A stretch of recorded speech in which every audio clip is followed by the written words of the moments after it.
Maksudnya network, begini, kalau kurang aksesnya itu maksud saya begini sih Mas. Jadi sebetulnya kayak misalnya untuk musisi nih khususnya ya, kayak akses mungkin kayak misalnya kredit usaha misalnya. Kalau misalnya teman-teman ini kan rata-rata mereka musisi yang non industri.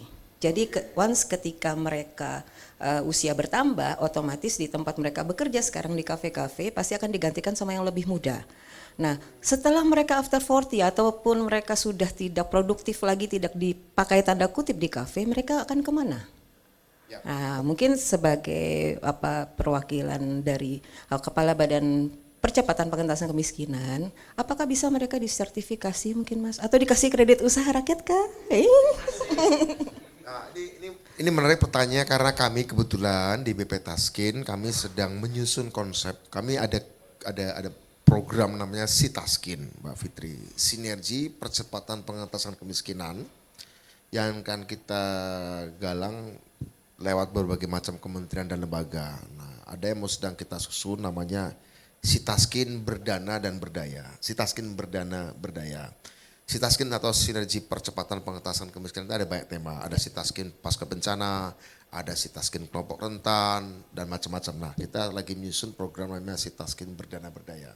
Pertanyaan Mbak Fitri tepat karena memang kami ini sedang menyusun program bagaimana orang-orang yang punya kerja-kerja sosial yang selama ini hanya dianggap sukarela begitu ya, mau kita valuasi, mau kita apresiasi, sehingga kemudian katakanlah mungkin selama ini mungkin masih di kafe-kafe, mereka dapat penghasilan, oke mungkin tidak terlalu membutuhkan, tapi setelah pensiun kan kemampuan nyanyi mereka masih ada, kemampuan menghibur mereka masih ada. Saya atau kami melihat ke depan ini nggak terlalu lama lagi, masyarakat itu kami memprediksikan akan punya tingkat stres yang cukup tinggi.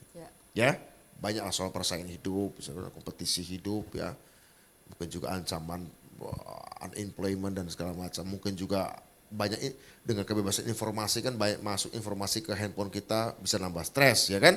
Nah kita butuh orang-orang yang bisa mendedikasikan kerjanya untuk melakukan healing, penghiburan, penyembuhan lewat menyanyi. Saya pikir teman-teman penyanyi jangan takut untuk memasuki usia pensiun karena bagi seorang penghibur, bagi seorang entertainer, bagi seorang penyembuh gak ada kata pensiun ya, karena selama masyarakat masih membutuhkan ruang untuk melepaskan kepenatan, maka selama itu pula para penghibur dibutuhkan. Artinya para penghibur yang bernyanyi ini nanti akan kita masukkan dalam kategori pekerja sosial. Mereka bekerja untuk merelaksasi saraf masyarakat yang lagi tambah stres itu. Kira-kira begitulah ya.